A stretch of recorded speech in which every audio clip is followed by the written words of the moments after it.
Let's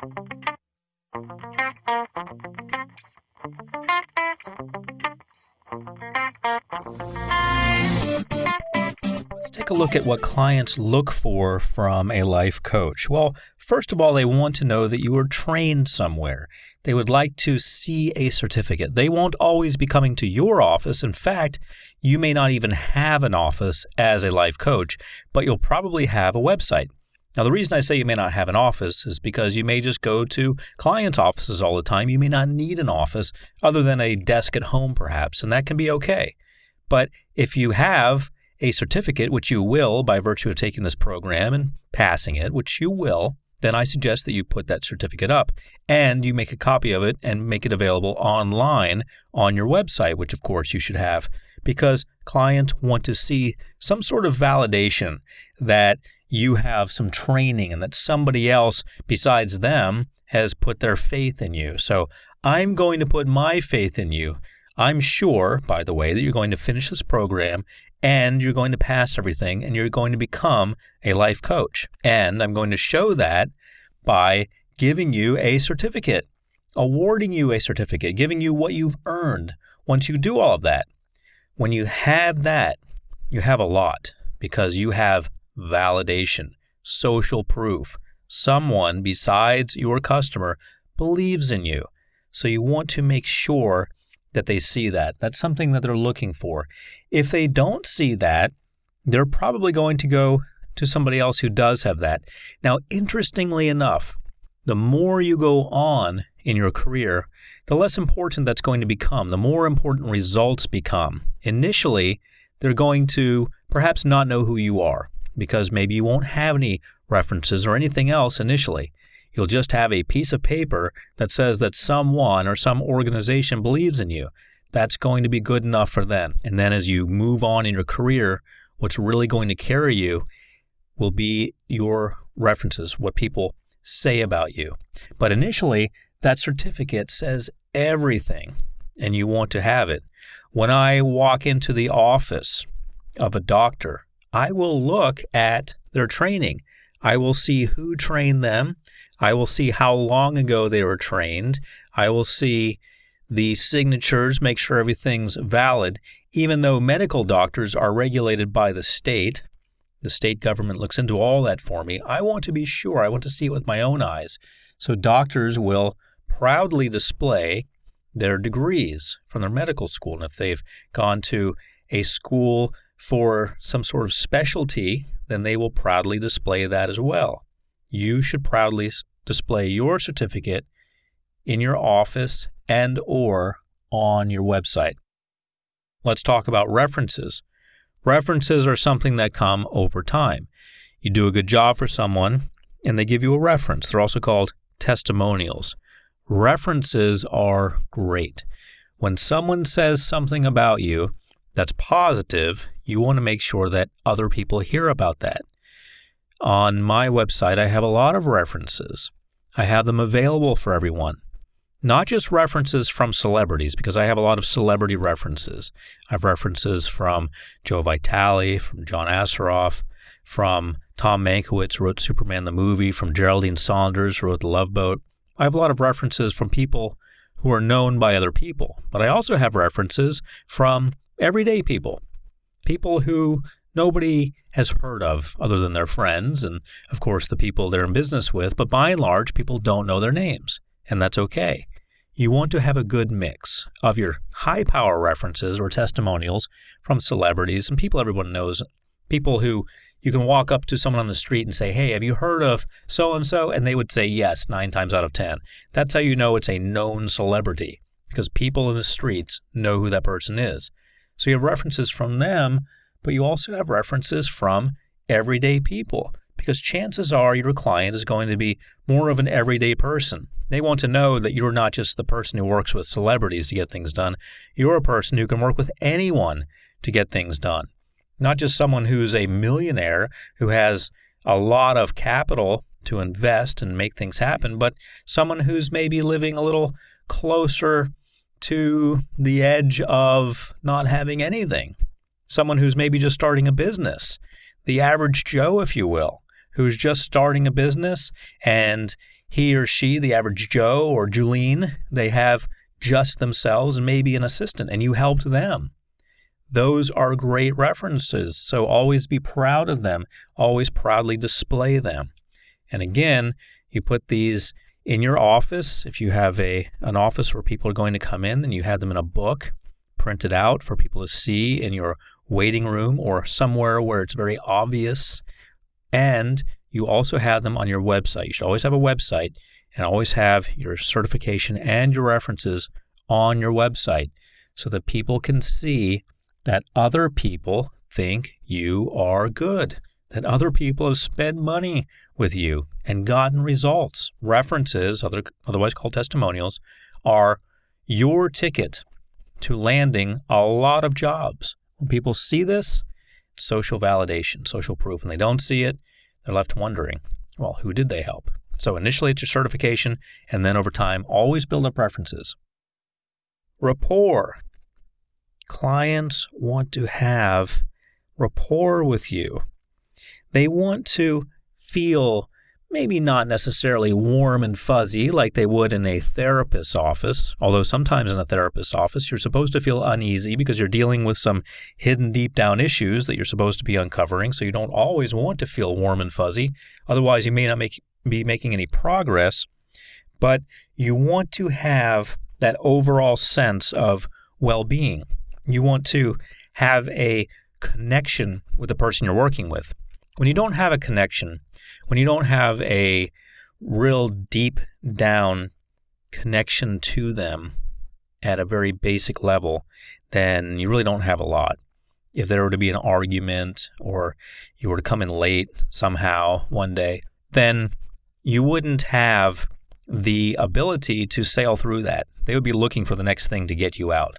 They'd be looking for a way to say, okay, well, Jane came in late. She's been my life coach. I never really felt connected to Jane. This is my opportunity to fire her. So people are going to be looking at that if there's an absence of rapport. With rapport, you can do everything. Without rapport, you can't do really much at all. So rapport comes in very handy. And we're always looking as life coaches for ways to deepen the rapport. The rapport happens a number of ways. One of the greatest and easiest ways that rapport happens is by finding common ground. As I spoke about earlier, you may be a Democrat, they may be a Republican, or vice versa. There may be some views you hold that are contrary to theirs. And that's okay, because you shouldn't try to whitewash everything and make everything look just like their views. That's not going to be beneficial. That's cowering down. And they're not looking for someone who cowers down. They're looking for someone who stands their ground yet works with a team. Someone who has a point of view yet is willing to put that aside temporarily to get things done. But what you want to look for, rather than selling out on your political views or anything else, is the common ground that already exists. There's got to be something you've got in common with your client. Even the most difficult clients, you've got to have something in common with them. So look for it. Is it a baseball team or a soccer team, a football team? Is it something like that? Is it a favorite color? There's got to be something. Do you both like eating hot dogs on Wednesday? Who knows? Look for something. And when you see something they do or they're into, maybe a type of art they like, point it out.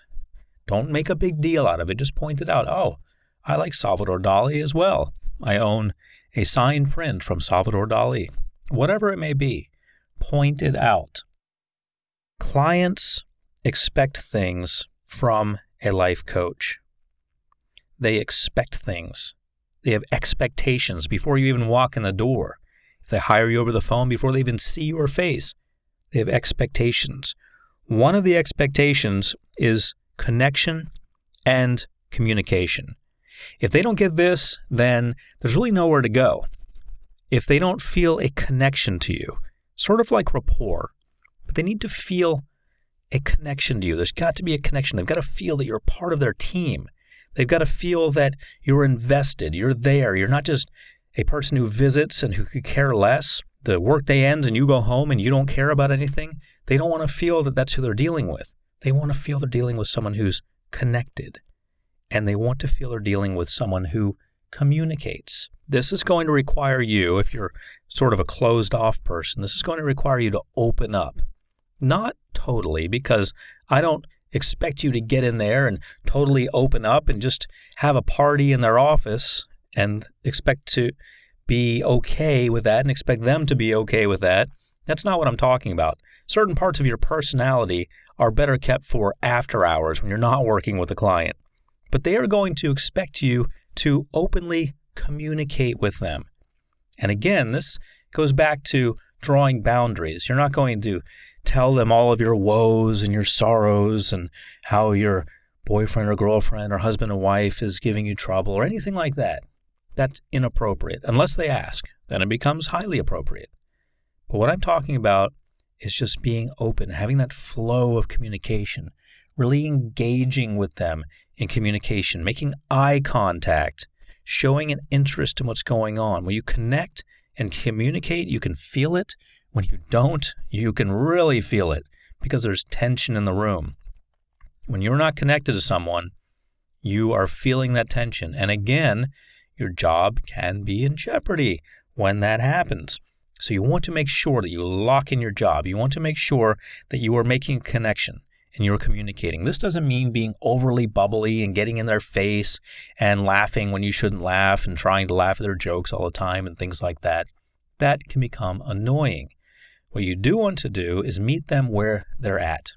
If they are very talkative and they want you to talk, then be very talkative with them.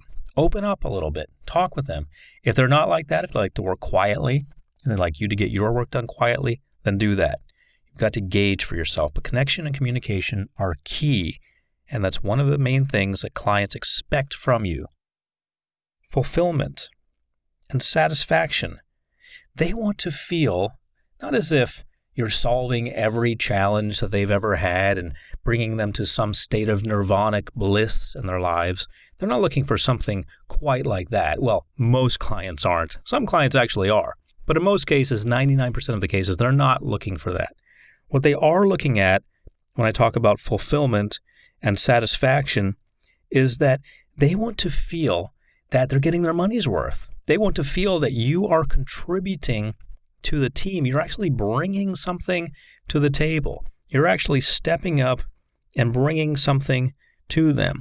And satisfaction comes into play because they feel satisfied. Every time they work with you, they feel satisfied that they've gotten a little bit further. They're satisfied that what you did that day really adds up to you earning your keep, earning your pay, justifying your existence in their presence.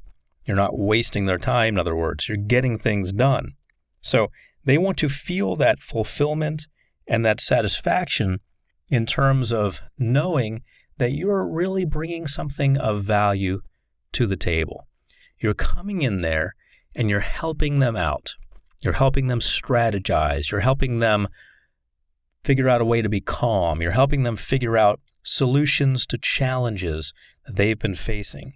And you are going to bring that fulfillment and satisfaction. Again, it doesn't mean that you're there to solve every woe that they could possibly have. It doesn't mean that you are the final answer to everything in their lives. It doesn't mean that they're on the brink of a divorce and you walk in and you suddenly save the marriage. When you're just hired to save the business, you end up saving the marriage. It doesn't mean that you need to fulfill every aspect of their lives. However, if they've brought you in to do A, B, and C, and you've only done A, well, what happened to B and C? You've left something unfulfilled. You've left the client unsatisfied. And as I keep on saying, you know what happens when the client's unfulfilled and unsatisfied. Your job becomes tentative. You become optional. And we don't want that. We want you, we, meaning you and I, want you to succeed. So make sure that you're always working toward those ideas of fulfillment and satisfaction. You are there to fulfill their business desires. You're there to satisfy the needs of the company. And whatever capacity you find yourself working within, always keep these two things in mind. Fulfillment and satisfaction are things that people expect from a life coach. How about direction and influence? If you were just coming in and sitting there like a wallflower and you're just kind of watching things happen and you're waiting for direction and you're waiting for influence and you're waiting for them to tell you what to do, that's what an employee does. And employees are paid to do that. They come in and the boss has something to tell them and he or she tells them what to do and they do it. That's an employee. Your title is coach. Think about a coach in a football game. Whether you define football as soccer, kicking a ball, or football as American football, throwing a ball and kicking a ball, football is a sport, and a football coach is there to make sure things get done. It's there to offer direction and influence. The coach is on the sidelines. The coach isn't in the game, but yet he or she really is in the game. They're in the game in the sense that they are influencing the game. They are making it happen. No, they're not on the team, and you will not be an employee of the business. You'll be a contractor who's been hired to help out in most cases. However, you have a tremendous influence over the team. You are the director. You are there to make things happen. So never mistake your job for that of an employee. It's not as if you show up and ask, what should I do today? Or just follow a set of routine orders in most cases. Sometimes you will, unfortunately, but in most cases, you're not going to be acting in that capacity.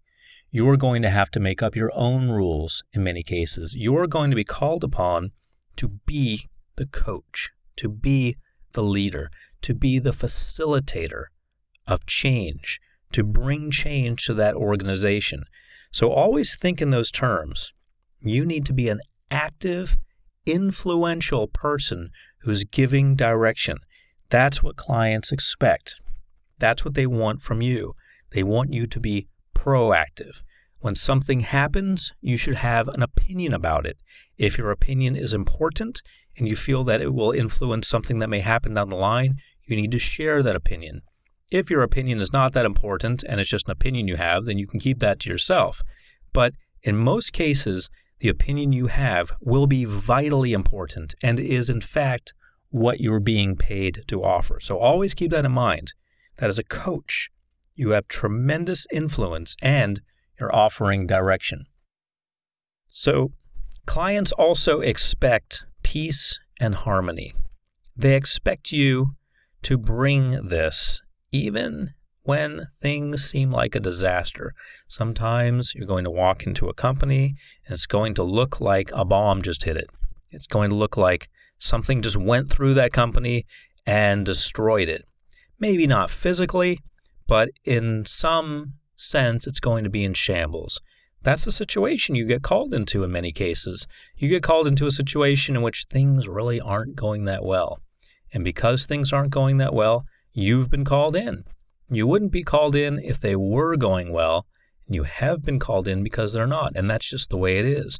Your job in the midst of all this chaos and all this nonsense and all these shambles that everything's in, your job is to offer peace and harmony. If you can do that, then you're going to go a long way. A lot of times with my hypnotherapy clients, they'll come to me and they'll be stressed out beyond belief. They'll come in and they'll just be talking a mile a minute about everything that's going wrong. What do I start doing? I start calming them down. I start talking like this. And when I talk like this, what I find is that they are able to relax. They start thinking like this and they start talking like this. And then we're both talking very calmly. Not ridiculously so, not like Mr. Rogers' Neighborhood, welcome to my neighborhood. It doesn't get ridiculous like that, but I calm them down within reason. I realize that they are stressed. I realize at the same time that they have a good reason to be stressed because their lives are difficult and challenging. However, in order to get anything done, I need them to be calm. So, you're going to have a much bigger challenge than that because you're going to be dealing with an organization in many cases. So it's not just a one-on-one situation where you're calming down your client sometimes you'll have to calm down an entire organization. This means putting certain practices into place, suggesting certain practices. Maybe they can start playing peaceful music or have waterfalls or have more vacations or something like that. But in many cases, they're going to expect you to bring peace and harmony. Keep in mind that if you go in there with guns a-blazing, as they say, and you're trying to revolutionize everything, you could potentially add more chaos than they already have. What happens when that happens? You know what happens. I don't have to say it again, do I? You know what happens when you add something negative to the situation. Keep in mind that in order to build something great, peace and harmony are necessary. This can be challenging at times, but you can bring that to them.